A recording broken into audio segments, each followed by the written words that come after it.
रात गहरी हो चुकी थी। जंगल के ऊपर मोटी सफ़ेद नरम बर्फ ऐसे गिर रही थी जैसे आसमान ने रुई के गोले छिड़के हों। ठंडी हवा की हूँ से पूरा जंगल कांप रहा था। हर दरख्त की टहनियाँ बर्फ से झुकी हुई थीं। ऐसे में छोटी सी घास के अंदर बना हुआ मानो चिड़िया का प्यारा सा घोंसला टिमटिमा रहा था। घोंसले के अंदर नरम पराल बिछा था। दरमियान में एक छोटा सा कोमल सा कंबल रखा हुआ था। मानो चिड़िया अपने बेटे लड्डू के साथ उस कंबल में लिपटी बैठी थी। बाहर बर्फ की सर्दी थी, मगर घोंसले के अंदर माँ और बेटे की मोहब्बत की गर्मी थी। मानो चिड़िया ने लड्डू को सीने से लगाया। बेटा लड्डू, आज तो बहुत सख्त सर्दी है ना? लड्डू ने मूंगफली तोड़कर अपने छोटे से चोंच में ली। हाँ मामा, आज तो लग रहा है कि बर्फ मेरे परों के अंदर घुस जाएगी। मगर ये कंबल है ना, वाह क्या मज़ा आता है इसमें घुसकर। तुम्हें बस कंबल और मूंगफली चाहिए, सर्दी हो या गर्मी। मामा, आप जानती है ना, मूंगफली का मौसम आया मतलब लड्डू का खुशी का मौसम आया। मानो चिड़िया ने भी मूंगफली उठाई। अच्छा, ये बताओ, आज जब तुम दाना चुग के आए थे तो क्या देखा जंगल में?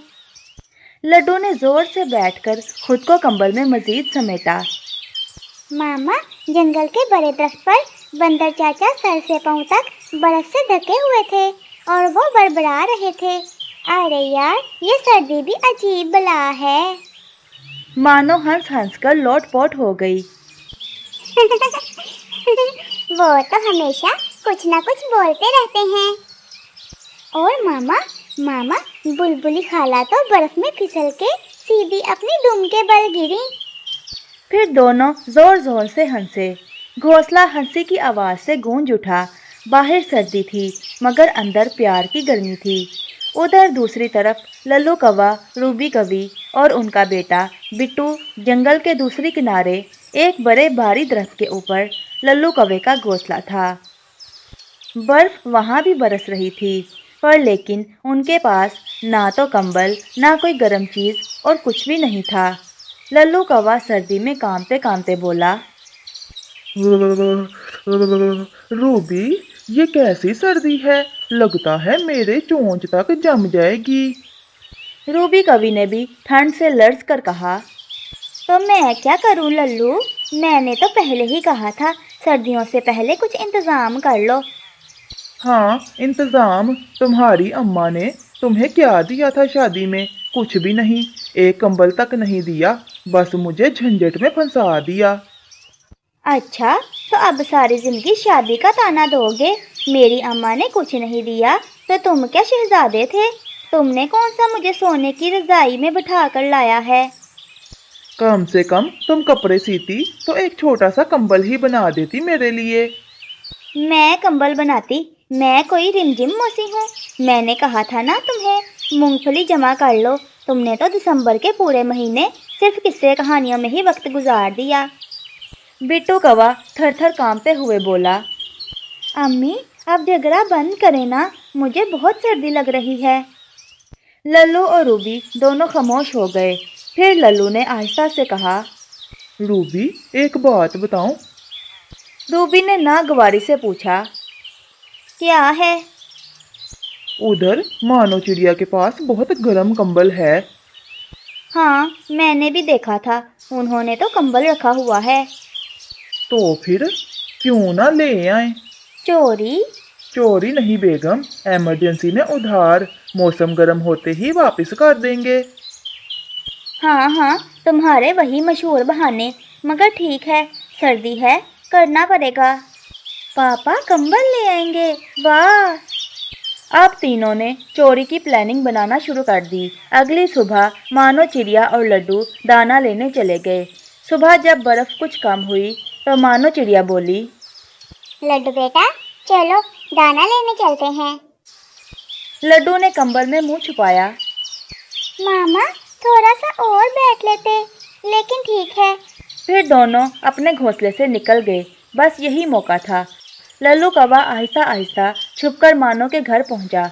वो अंदर घुसा और जैसे ही उसने कंबल देखा, उसकी आंखें लाल हो गईं। खुशी से। हाय हाय, क्या नरम कंबल है, वाह वाह। फिर उसकी नज़र मूंगफली पर पड़ी और उसने मुंह खोला। अरे ये तो ताज़ा मूंगफली है, थोड़ी खा लूं तो क्या हर्ज है। उसने छुपके छुपके आधी मूंगफली अकेले ही खा ली, फिर कंबल लपेटा और उतरकर अपने घोंसले की तरफ दौड़ लगा दी। मानो चिड़िया और लड्डू लौटे तो देखकर चीख उठी। लड्डू, हमारा कंबल गायब है। मामा, कोई चोर आया था क्या?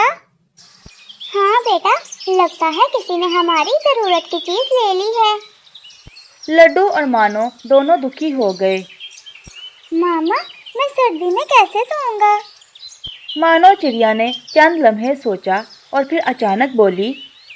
हाँ, मुझे याद आया, रिमझिम मौसी, वो तो रजाइयाँ बनाती है, वो मदद करेंगी। लड्डू खुश हो गया और बोला। हाँ मामा, चले चले। मानो चिड़िया रिमझिम मौसी के पास गई। रिमझिम मौसी एक बड़े दरख्त के अंदर रहती थी। वो बहुत नेक दिल थी। मानो चिड़िया ने पूरी कहानी सुनाई। फिर रिमझिम मौसी बोली। अरे मानो बेटी, तुम फिक्र ना करो, मैं रजाई तो बना दूंगी, मगर उसके लिए कपास चाहिए। कपास? वो कहाँ मिलेगी मौसी? पहाड़ों के ऊपर कपास के फूल लगते हैं, जिनके अंदर रुई जैसी कपास होती है, तुम वहाँ से ले आओ। मानो चिड़िया फौरन निकल पड़ी। रास्ते में उसे बुलबुल मिली। बुलबुल ने पूछा। अरे मानो बहन, कहाँ जा रही हो इतनी सर्दी में?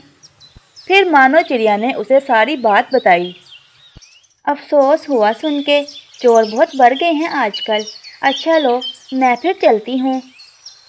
फिर बुलबुल अपने रास्ते और चिड़िया अपने रास्ते चली गई। वो फूल तोड़ने के लिए पहाड़ों पर गई और टोकरी भर के फूल तोड़ दिए और वापस ले आई। रिमझिम मौसी ने टोकरी ली और कहा। बेटी, 2 घंटे बाद आ जाना, रजाई तैयार मिलेगी। ठीक है मौसी, मैं जरा लड्डू के लिए खाना बना दूं और घर की सफाई कर लूं। फिर वह घर चली जाती है, लड्डू के लिए खाना बनाती है, घर की सफाई करती है और उसे कहती है। बेटा, घर में ही रहना, कहीं जाना नहीं, मैं रजाई लेने जा रही हूँ। उधर लल्लू कौवे की फैमिली कंबल लेकर बहुत खुश थी। लल्लू ने कंबल बिछाया और खुशी से बोला। बेगम, आज तो मज़ा आ जाएगा, क्या गर्म कंबल है। रूबी कवि ने कंबल को सूंघा। वाह, लगता है मानो ने इसे धोया भी है। पापा, अगर मूंगफली भी होती ना तो और मज़ा आता। अरे मैंने वो मानो चिड़िया के घर में खाई थी, बहुत मज़ेदार थी। उसी दौरान लल्लू कौवे के घोंसले में अचानक बिट्टू को प्यास लगी। वो पानी की मटकी उठाकर पीने लगा, मगर हाथ फिसल गया और पूरी मटकी कंबल पर उलट गई। कंबल भीगा, गीला, सर्द और बिल्कुल ही बेकार हो गया। लल्लू, रूबी और बिट्टू एक दूसरे को देखते रह गए और बाहर सर्द हवा फिर से जोर पकड़ चुकी थी। रात गहरी हो रही थी। बर्फ के गोले और भी तेज गिरने लगे थे। जंगल की हर टहनी जमकर सख्त हो चुकी थी। सर्दी का जोर ऐसा था कि सांस भी धुआं बनकर निकल रहा था। उधर लल्लू कौवे के घर की बर्बादी, कंबल पर पानी गिरा तो रूबी ने झटका खाया। ओफो बिट्टू, तुमने तो हमारा सारा कंबल ही बर्बाद कर दिया। बिट्टू रोने लग गया। मामा, मेरे हाथ से गिर गया, मैंने जानबूझकर नहीं किया। लल्लू कौवे ने दोनों परों से सर पकड़ लिया। हाय मेरी फूटी किस्मत, हमने इतनी मेहनत से चोरी की और ये जनाब, इसने पानी गिरा दिया। अब हम सर्दी में मर जाएंगे।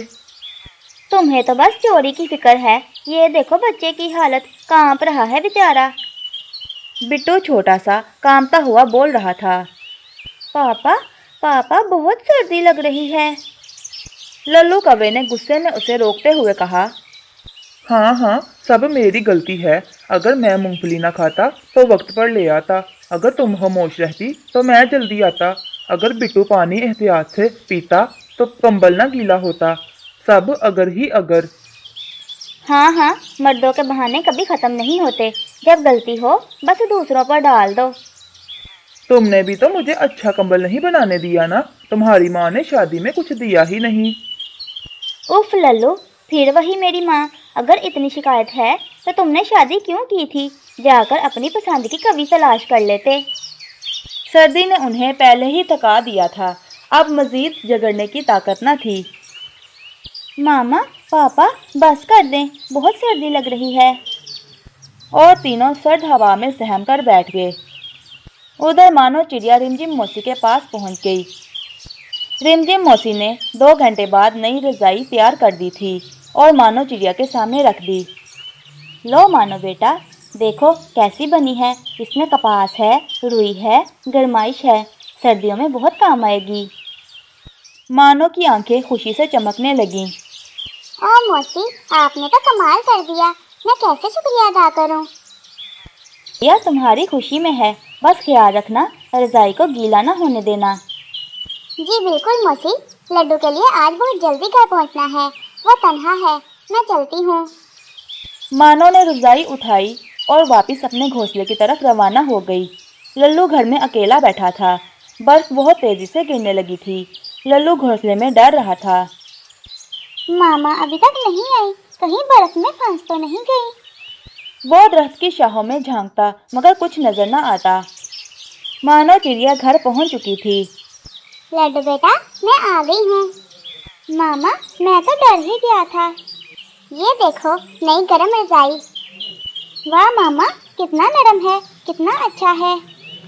मानो ने इसे लपेटा और सीने से लगाया और यूं वो नरम कंबल में आराम से सो गए। और उधर कौवों की फैमिली ठंड में ठठराती रही और यूं उनको अपनी चोरी की सज़ा मिली। प्यारे दोस्तों, अगर आपको ये कहानी अच्छी लगे तो इसे लाइक ज़रूर करें और हमारे चैनल को सब्सक्राइब करना बिल्कुल ना भूलें। आपका शुक्रिया।